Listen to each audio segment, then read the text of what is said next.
Pasado y futuro en el inconsciente. Hasta ahora he tratado de bosquejar algunos de los principios con los cuales afronté el problema de los sueños, pues cuando se desea investigar la facultad del hombre para crear símbolos, los sueños resultan el material más básico y accesible para ese fin.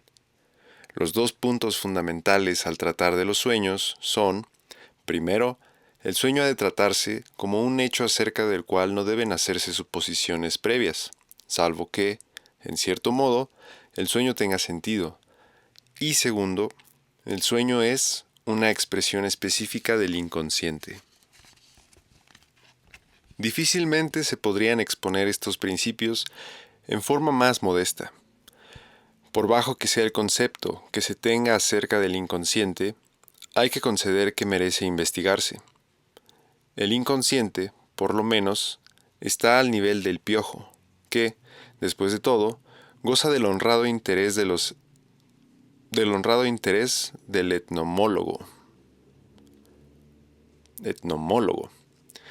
Si alguien con poca experiencia y conocimiento de los sueños piensa que los sueños son solo sucesos caóticos sin significado, está en libertad de pensarlo así. Pero si damos por admitido que son sucesos normales, como de hecho lo son, entonces hay que considerar que o son causados, es decir, que hay una causa racional de su existencia, o, en cierto modo, intencionados, o ambas cosas. Examinemos algo más de cerca las formas en que los contenidos conscientes e inconscientes de la mente están ligados. Pongamos un ejemplo conocido por todos. De repente, nos encontramos que no podemos acordarnos de lo que íbamos a decir a continuación, aunque, un momento antes, el pensamiento era perfectamente claro. O, quizás, íbamos a hacer la presentación de un amigo y se nos escapa el nombre al ir a pronunciarlo. Decimos que no podemos acordarnos, aunque, de hecho, el pensamiento se ha transformado en inconsciente, o, al menos, ha quedado momentáneamente separado de la conciencia. Encontramos los mismos fenómenos en nuestros sentidos. Si escuchamos una nota continuada en el límite audible, el sonido parece interrumpirse a intervalos regulares y comenzar de nuevo. Tales oscilaciones se deben a un decrecimiento y crecimiento periódicos de nuestra atención, no a ningún cambio de la nota. Pero cuando algo se evade de nuestra conciencia, no cesa de existir, como tampoco un coche que desaparece al volver una esquina se diluye en el aire. Simplemente está fuera de nuestra vista. Al igual que, después, podemos volver a ver el coche, nos encontramos con los pensamientos que habíamos perdido durante algún tiempo.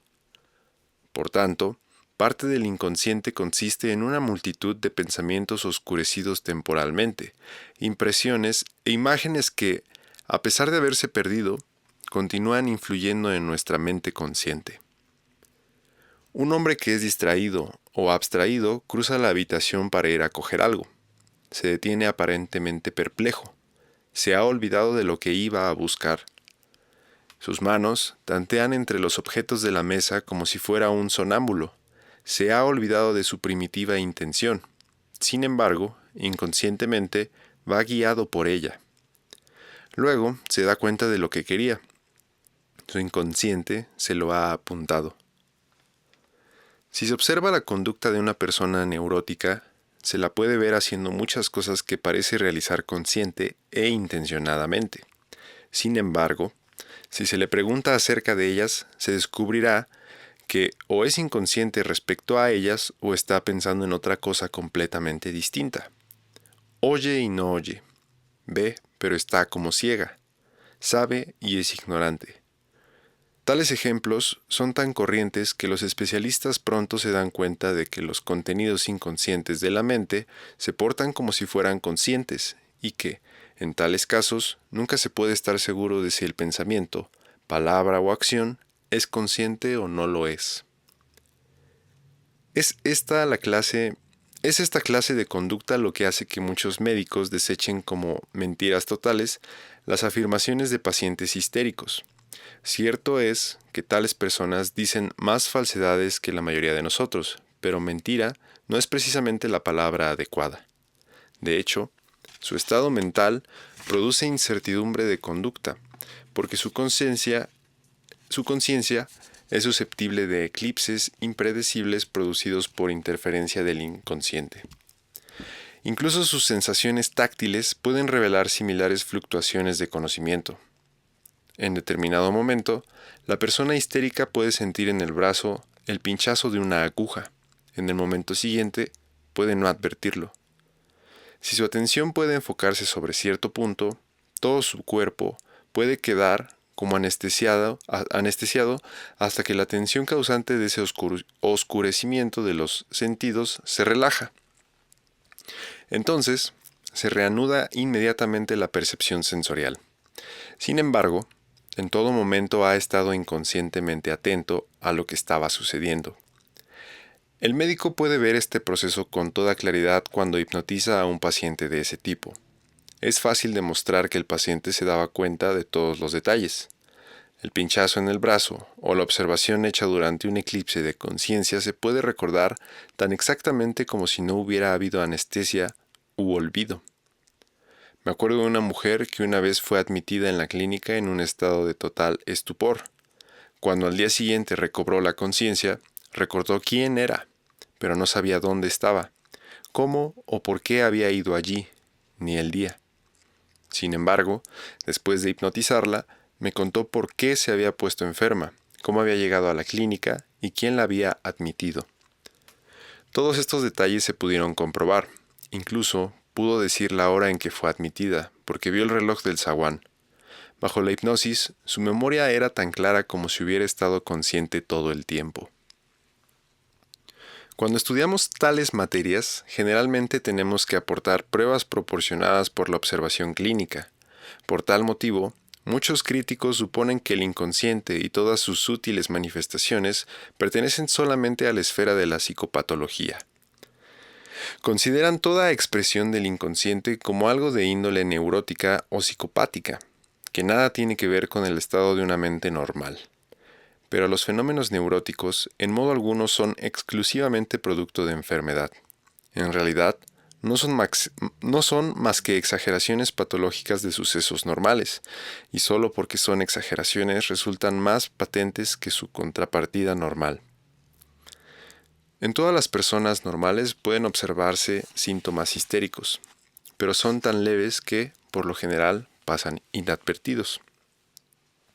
El olvido, por ejemplo, es un proceso normal en el que ciertas ideas conscientes pierden su energía específica porque la atención se desvió. Cuando el interés se vuelve hacia cualquier parte, deja en sombra las cosas de las que se ocupaba anteriormente, al igual que un foco de luz ilumina una nueva zona, dejando otra en oscuridad. Esto es inevitable, porque la conciencia solo puede mantener en plena claridad al mismo tiempo unas pocas imágenes y aún esa claridad fluctúa. Pero las ideas olvidadas no han dejado de existir. Aunque no pueden reproducirse a voluntad, están presentes en un estado subliminal, precisamente más allá del umbral del recuerdo, del cual pueden volver a surgir espontáneamente en cualquier momento, con frecuencia, después de muchos años de aparente olvido total. Estoy hablando aquí de cosas oídas o vistas conscientemente y luego olvidadas, pero todos vemos, oímos, olemos y gustamos muchas cosas sin notarlas en su momento, ya porque nuestra atención está desviada o porque el estímulo para nuestros sentidos es demasiado leve para dejar una impresión consciente. Sin embargo, el inconsciente se ha dado cuenta de él, y esas subliminales percepciones sensibles desempeñan un papel significativo en nuestra vida diaria. Sin darnos cuenta de ello, influyen en la forma en que reaccionamos ante los hechos y la gente. Un ejemplo de esto, que encontré particularmente revelador, me lo proporcionó un profesor que había estado paseando por el campo con uno de sus discípulos, absorbidos en profunda conversación. De repente, se dio cuenta de que sus pensamientos eran interrumpidos por un inesperado torrente de recuerdos de su primera niñez. No sabía a qué atribuir esa distracción. Nada de lo que había dicho parecía tener relación alguna con sus recuerdos. reconstruyendo la escena, vio que cuando surgió el primero de esos recuerdos de la niñez acababa de pasar ante una granja. Propuso a su discípulo que retrocedieran hasta el sitio donde habían comenzado los recuerdos. Una vez allí, el profesor notó el olor de los gansos e inmediatamente se dio cuenta de que era ese olor el que había precipitado el torrente de recuerdos. En su niñez había vivido en una granja donde se criaban gansos, y su olor característico dejó una impresión duradera, aunque olvidada. Cuando pasó ante la granja durante su paseo, había notado el olor subliminalmente, y esa percepción inconsciente había evocado experiencias de su niñez por largo tiempo olvidadas. La percepción era subliminal, porque la atención estaba prendida en otras cosas y el estímulo no era lo bastante fuerte para desviarla y alcanzar la conciencia directamente. Sin embargo, trajo los recuerdos olvidados. Tal sugerencia o efecto de gatillo puede explicar el brote de los síntomas neuróticos, así como los más benignos recuerdos cuando lo que se ve, huele o suena recuerda una circunstancia del pasado. Una muchacha, por ejemplo, puede estar muy atareada en su oficina, aparentemente con buena salud y de buen humor. Un momento después se levanta un dolor de cabeza entontecedor y muchos otros síntomas de abatimiento. Sin notarlo conscientemente, ha oído la sirena de un barco lejano, y eso le ha recordado inconscientemente la desventurada separación de un novio que ella hizo todo lo posible por olvidar. Aparte del olvido normal, Freud describió varios casos que envolvían el olvido de recuerdos desagradables, recuerdos que estamos muy predispuestos a perder. Como dijo Nietzsche, donde el orgullo es de sobra insistente, el recuerdo prefiere ceder. Así, entre los recuerdos perdidos, hallamos no pocos que deben su estado subliminal y su incapacidad para ser reproducidos voluntariamente a su naturaleza desagradable e incompatible. Los psicólogos los llaman contenidos reprimidos.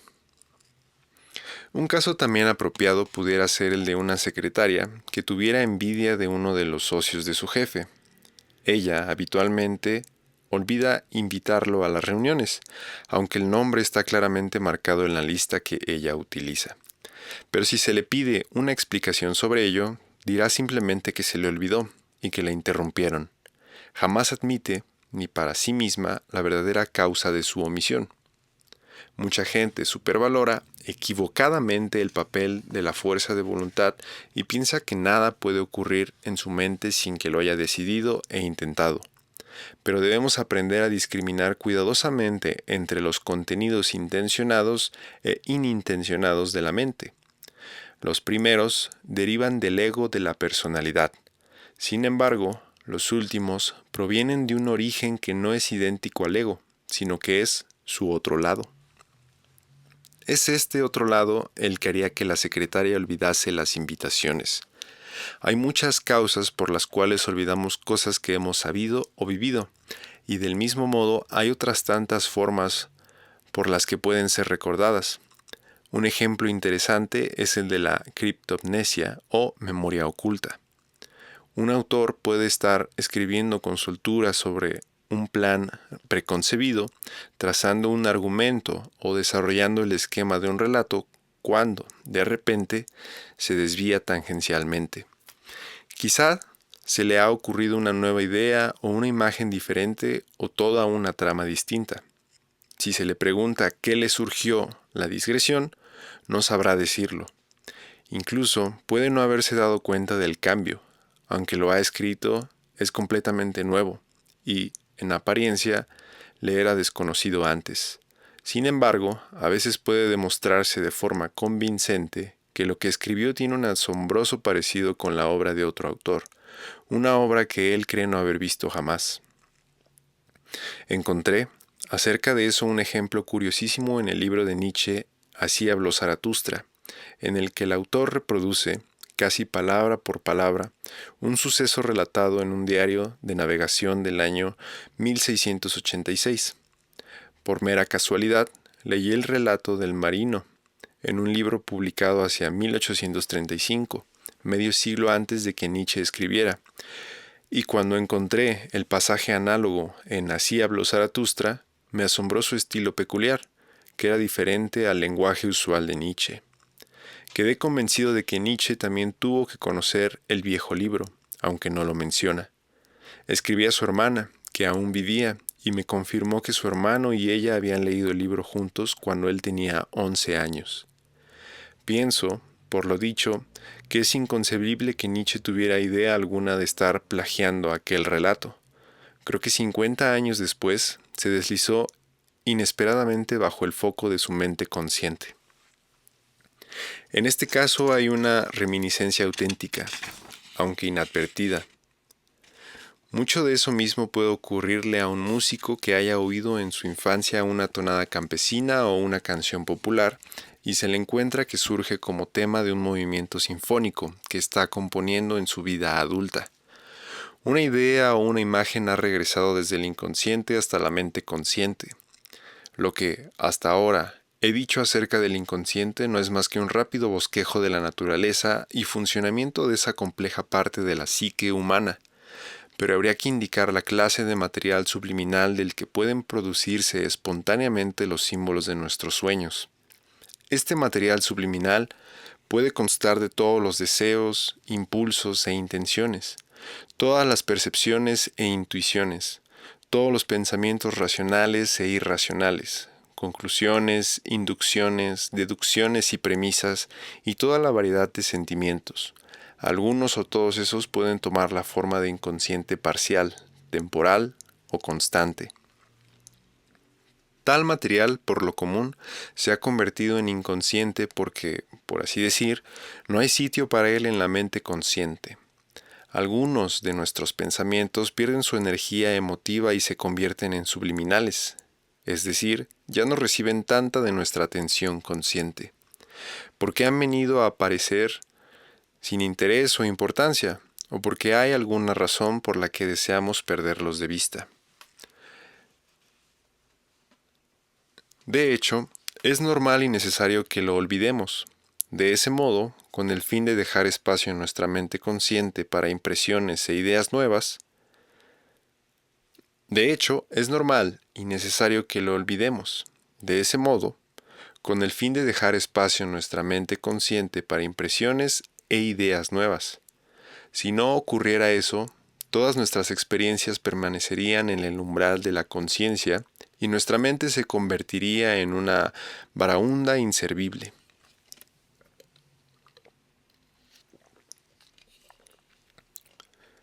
Este fenómeno está tan ampliamente reconocido hoy día que la mayoría de la gente que sabe algo sobre psicología lo da por admitido.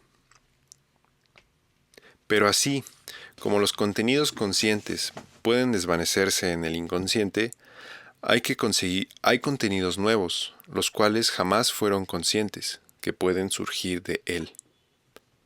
Podemos tener, por ejemplo, la vaga sospecha de que algo está a punto de romperse en la conciencia, de que algo está en el aire, o de que nos olemos algo. El descubrimiento de que el inconsciente no es mero depositario del pasado, sino que también está lleno de gérmenes de futuras situaciones psíquicas e ideas, me condujo a mi nuevo enfoque de la psicología. Numerosas controversias se produjeron en torno a este punto, pero es un hecho que, además de los recuerdos de un pasado consciente muy lejano, también pueden surgir por sí mismos del inconsciente pensamientos nuevos e ideas creativas, pensamientos e ideas que anteriormente jamás fueron conscientes. Se desarrollan desde las oscuras profundidades de la mente al igual que un loto y forman una parte importantísima de la psique subliminal. Esto lo encontramos en la vida diaria, donde los dilemas se resuelven a veces con las proposiciones más sorprendentemente nuevas. Muchos artistas, filósofos y aún científicos deben algunas de sus mejores ideas a las inspiraciones que aparecen súbitamente procedentes del inconsciente. La capacidad de llegar a un rico filón de tal material y convertirlo realmente en filosofía, literatura, música o descubrimiento científico es uno de los contrastes de garantía de lo que comúnmente se llama genio. Podemos hallar una prueba palmaria de este hecho en la propia historia de la ciencia. Por ejemplo, el matemático francés Poincaré y el químico Kekulé debieron importantes descubrimientos científicos, como ellos mismos reconocieron, a repentinas y pintorescas revelaciones del inconsciente. La llamada experiencia mística del filósofo francés Descartes implicaba una revelación repentina análoga en la que él vio como un relámpago el orden de todas las ciencias, El autor inglés Robert Louis Stevenson había pasado años buscando un argumento que se adaptara a su fuerte sensación del doble ser del hombre. Cuando la trama del Dr. Jekyll y Mr. Hyde se le reveló repentinamente en un sueño. Posteriormente describiré con más detalles cómo surge del inconsciente ese material y examinaré la forma en que se expresa. Por ahora, solo deseo señalar que la capacidad de la psique humana para producir semejante material nuevo es particularmente significativa al tratar el simbolismo de los sueños, pues encontré una y otra vez en mi trabajo profesional que las imágenes e ideas contenidas en los sueños posiblemente no pueden explicarse solo en función de la memoria. Expresan pensamientos nuevos que, hasta entonces, jamás alcanzaron el umbral de la conciencia.